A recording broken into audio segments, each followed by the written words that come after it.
طيب، اللهم مساكم أينما كنتم سيداتي سادتي من تلفزيون دولة تريد نحييكم ونقدم لحضراتكم نشرة الأخبار التي نستهلها كالمعتاد بأهم وأبرز العناوين.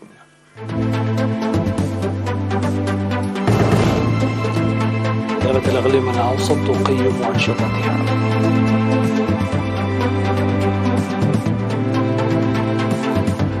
دعوة للتوخي الحذر من أضرار حرائق الغابات في جلوج. إدخال المعدات الحديثة في مكتب الحجر النباتي والحيواني في تسنيم.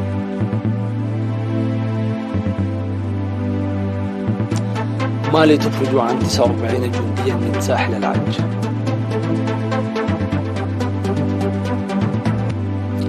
الولايات المتحدة تعلن تقديم أكبر حزمة مساعدات عسكرية لأوكرانيا.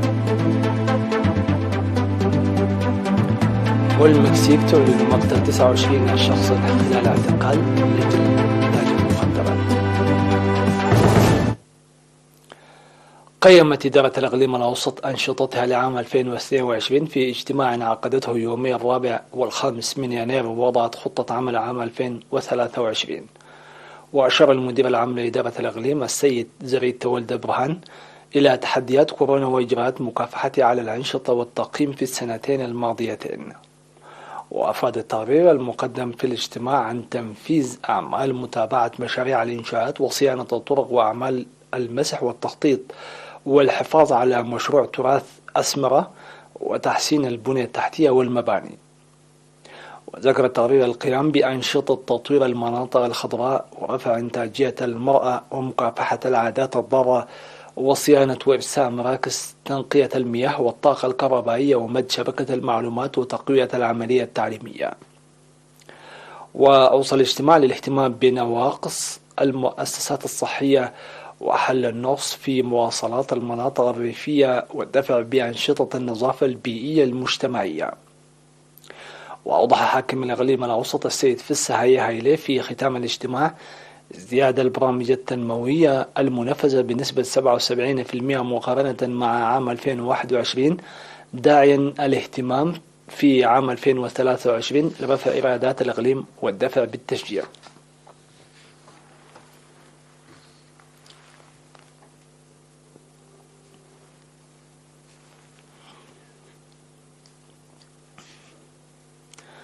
قامت وزارة الصحة في الفترة من 25 من ديسمبر 2022 وحتى 4 من يناير 2023 بالتنسيق مع أعضائها الناشطين في إقليم شمال البحر الأحمر بفحوصات وعمليات جراحة العيون في مديرية أفعبد. وأوضح مسؤول وحدة الأمراض غير المعدية في الإقليم السيد فسح قرقش أن الحملة التي استمرت لفترة أسبوعين اشتملت على فحوصات العيون ل 2200 مواطن، أجريت منها عمليات جراحية ل 310، مشيدا بالتعاون الذي أبدته إدارة المديرية ومدراء الضواحي. فيما أشار كل من الدكتور أيوب بينة والدكتور علوم رداء المشاركان في الحملة إلى تنظيم هذه الحملة بموجب نتائج الدراسات التي أجريت في جميع مناطق مديرية أفعبد في شهر أغسطس الماضي. وكانت نسبة 99% من العمليات الجراحية تركزت على مرض زرقة العين و1% على أمراض أخرى. وأوضح مسؤول الصحة في أفعبد الممرض أسرات أمينة أن الحملة أبرزت تزايد مرض زرقة العين في المديرية، وقد حلت الحملة الكثير من المشاكل. ومن أجل إيجاد حلول دائمة يجب تقوية قسم طب العيون في المديرية بالكادر البشري والمعدات الصحية حسب ما أفاد به الممرض أسرات. تجرى الإشارة أن الأطباء الذين قاموا بهذه الحملة كانوا قد قاموا مسبقا بحملة مماثلة في مديرية نخفة، حيث أجروا فحوصات مرض العيون ل 697 مواطنا وعمليات جراحية ل 110 آخرين.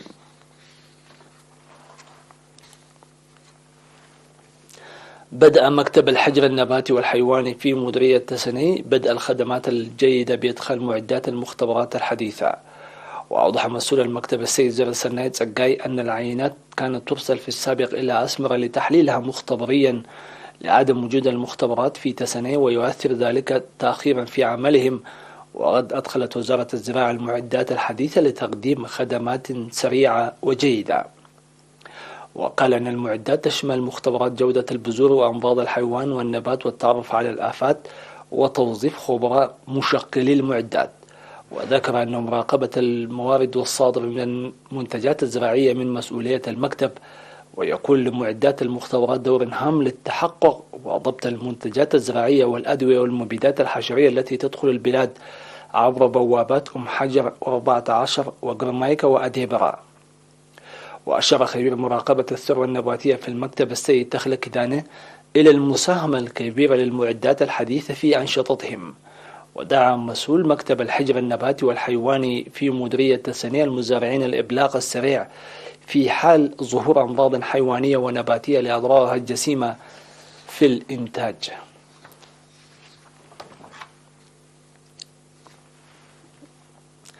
أفاد مكتب وزارة العمل والرعاية الاجتماعية في إقليم عنسبة في التقييم الذي أجراه في 5 يناير في مدينة كرن تقديم مستحقات العمال بمبلغ 3.4 مليون نقف العام الماضي. وقال مسؤول المكتب السيد محمد جابر أنه يتطلب القيام بأنشطة نوعية جادة للحد من زواج القاصرات والعادات الضارة وحماية حقوق الطفل وضمان الرعاية الجيدة للأطفال. وذكر القيام بالدراسات الاقتصادية ل 122 أسرة شهيد في 9 مديريات وتقديم إعالة أسر الشهداء بمبلغ 30 مليون نقفة وإعانة 152 أسرة بأكثر من 1,500,000 نقفة. وأشار إلى تقديم المساعدات المالية والعينية للمواطنين في مديريات الإقليم وإجراء الدراسات للتعرف على أوضاع المعاقين ورعاة المعاقين والأيتام والأطفال المشردين. وناشد الاجتماع لتنظيم الدورات التأهيلية لرفع قدرات الأعضاء والاهتمام بقصور خدمات المواصلات وضيق المكاتب وتقديم العون المدرسي للطلاب المحتاجين في أوانه.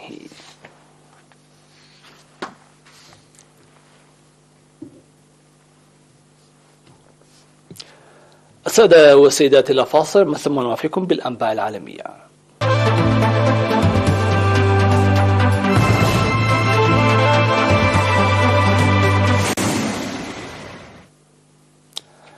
أصدر رئيس السلطة الانتقالية في مالي الكولونيل أسيمي غويتا عفوا عن 49 جنديا من ساحل العاج اعتقلوا السنة الماضية وحكم عليهم بالسجن بعد إدانتهم بتهم شملت التآمر على دولة مالي وتهديد الأمن الخارجي للبلاد. وطغل هؤلاء الجنود في مطار العاصمة باماكو في يوليو الماضي. ووصف المجلس العسكري الحاكم في مالي الجنود بأنهم مرتزقة، في حين قالت ساحل العاج أنهم جزء من بعثة للأمم المتحدة لحفظ السلام. وقال المتحدث باسم الحكومة في مالي في بيان في التلفزيون الوطني أن رئيس الانتقال الكولونيل أسيمي غويتا أصدر عفوا وألقى بالكامل الأحكام الصادرة ضد 49 جنديا من ساحل العاج. وأضاف البيان أن هذه البادرة تظهر من جديد التزام غويتا بالسلام والحوار والوحدة الأفريقية، معتبرا الخطوة قرارا مستقلا يرمز إلى التزام الرئيس بالحفاظ على العلاقات الأخوية مع دول المنطقة ولا سيما ساحل العاج، ولم يحدد موعد مغادرة الجنود السجن.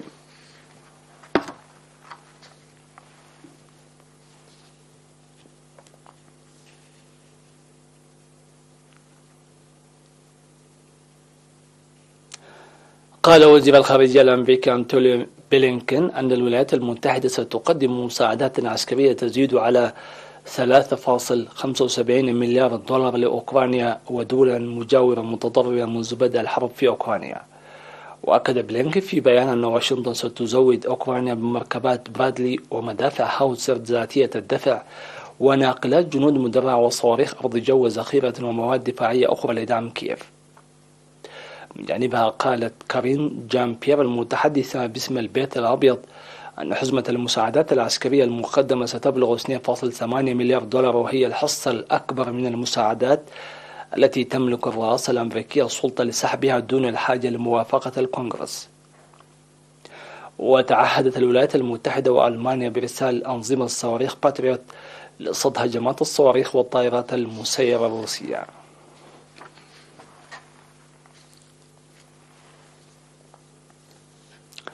أعلنت الحكومة المكسيكية مقتل 29 شخصا في العملية الأمنية التي أدت إلى اعتقال نجم زعيم عصابة المخدرات الشهير إل تشابو، وفق ما نشرت وسائل إعلام مكسيكية. وفي وقت سابق قالت حكومة ولاية سينالوا أن 3 أفراد من قوات الأمن قتلوا في الاشتباكات التي كانت بين الشرطة وأفراد عصابة كارتل سينالو خلال عملية اعتقال أوفيديو غوزمان، وهو تاجر مخدرات مطلوب للولايات المتحدة في عملية أدت إلى اشتباكات بالأسلحة النارية وحواجز على الطرق في جميع أنحاء عاصمة الولاية الغربية. وأشارت إلى أن أضرارا كبيرة لحقت بمطار المدينة بسبب العنف. وقالت شركة الطيران الحكومية أن إحدى طائراتها أصيبت بنيران قبل رحلة مقررة إلى مكسيكو سيتي.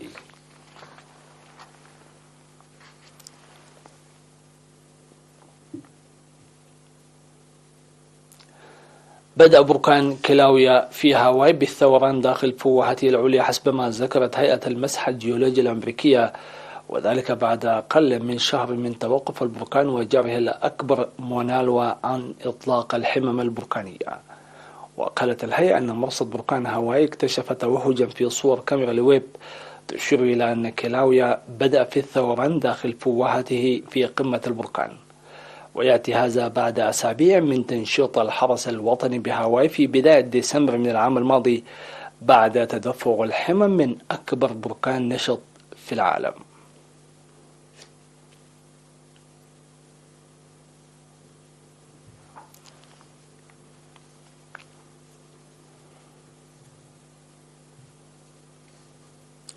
ختاما لا يسعنا إلا تذكيركم بأبرز العناوين.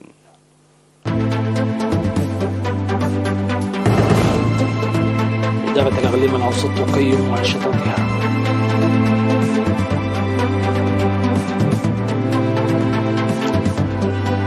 الدعوة لمنع ظاهرة الحرائق في مركز بركان. اكتمال متطلبات مكتب الحجب للبذور والحيوانات في تساليل. مالي تخرج عن 49 جنديا من ساحل العاج.